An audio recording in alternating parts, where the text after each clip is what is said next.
Hello everyone. We will discuss MRB questions and answers. So it will be easy for you to prepare at the last moment. You can see my video just before going to examination. Okay. Let us begin with unpaired dural venous sinuses. So in our body, what are the dural venous sinuses? They carry venous blood from the brain. So they asked unpaired dural venous sinuses, that is a superior sagittal sinus, inferior sagittal sinus, the straight sinus which is connecting the superior and the inferior sagittal sinus, occipital sinus, anterior intercavernous sinus, posterior intercavernous sinus, and basilar venous plexus. All these are unpaired dural venous sinuses, and the rest of the sinuses are paired dural venous sinuses. The next question they have asked, mechanism of aqueous humor formation of the eye mechanism. So there are three mechanisms. One is diffusion, then the next is ultrafiltration, third one is active secretion. Active secretion is the main contributor of aqueous humor formation in the eye. So the aqueous humor, it leaves the eye by two pathways. That is, one is a trabecular meshwork pathway, and the second one is the uveoscleral pathway. So what is the rate of production of aqueous humor? The rate of production of aqueous humor is 2 to 3 microliter per minute, and it is produced by ciliary epithelium of the eye.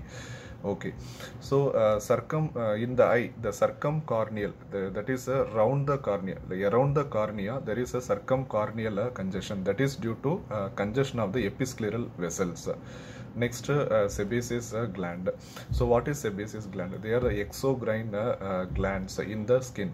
So they open in the hair follicle to secrete sebum. So it is present in large number in face and the scalp. It is completely absent in palms and soles. The sebaceous glands, it develops at the 13th to 16th week of gestation, and the glands are surrounded by a muscle called arrector pili muscle. So the muscle and the gland, they form as pilosebaceous unit. So the sebaceous glands that are present in the eyelid, they are called meibomian gland. They are also called as glands of Jay's glands. Then around the areola, there is a Montgomery glands. And around the lip mucosa of the cheek, genitalia, they are called Fordyce spots. So the sebaceous glands in these locations, they are having a different names. That is, in the eyelids, it is meibomian glands; in the areola, Montgomery glands; and in the Fordyce spots of the lip mucosa of the cheek, genitalia, it is called Fordyce spots. And also in the newborns, the sebaceous glands are responsible for vernix caseosa, that is a protective covering. So the sebum production is a holocrine process. What is holocrine process? In this, the cells in the sebaceous glands, they will rupture and disintegrate, and they will release the sebum. So this sebaceous glands, their activity, peak activity is during the puberty, that is during the increased androgens. So what are the diseases associated with the sebaceous glands? They are acne and seborrheic dermatitis. These are the diseases associated with the sebaceous glands. Then there is one more disease called Fox-Fordyce disease. They are just blockade of apocrine sweat glands. Next we will see what are the different types of sweat glands in our sweat glands in our body. That is apocrine glands. So what is apocrine glands?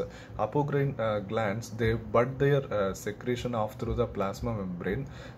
Then they produce extracellular membrane bound vesicles. That is, the secretions are released in membrane bound vesicles. These are most of the sweat glands and mammary glands are of this apocrine glands.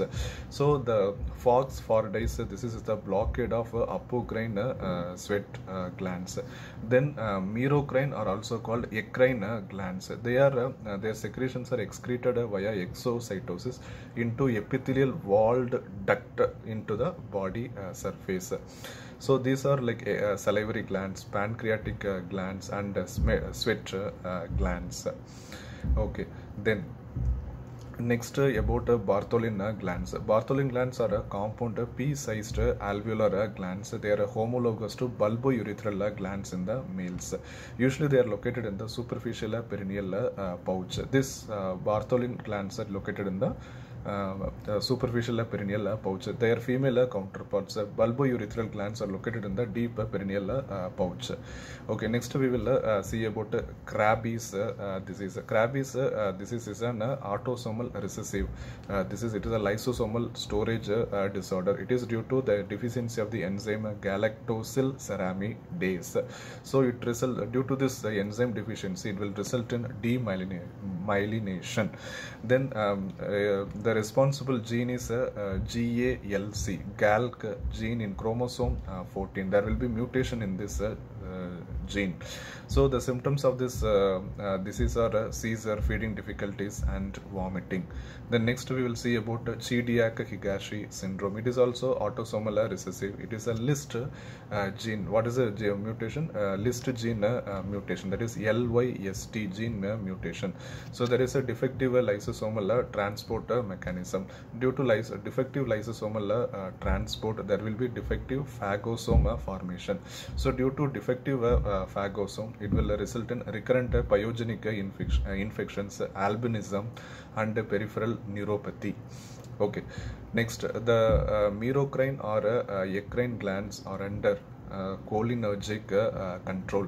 Then apocrine glands, they are apocrine for adrenergic, they are under adrenergic control.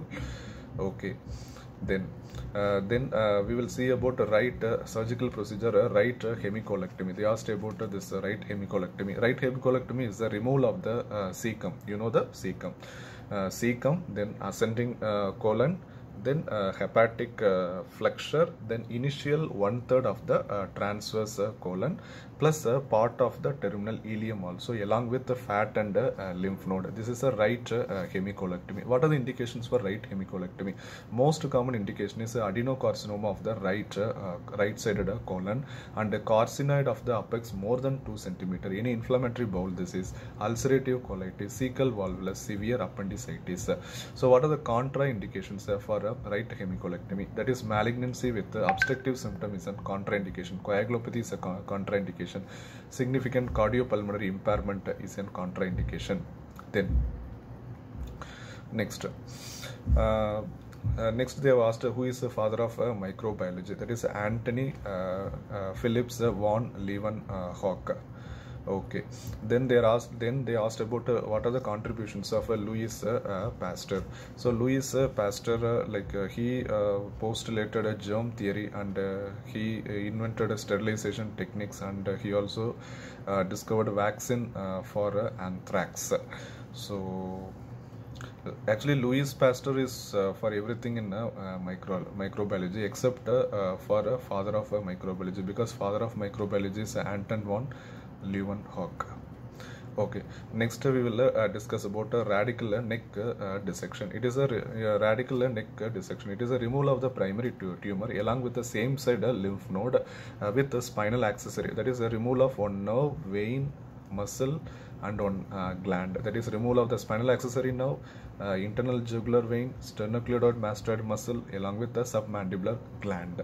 So what is a modified radical neck dissection? If we preserve any of these three structure, internal jugular vein, sternocleidoid mastoid, and accessory nerve, if we preserve any one of this structure, then it is called a modified radical neck dissection.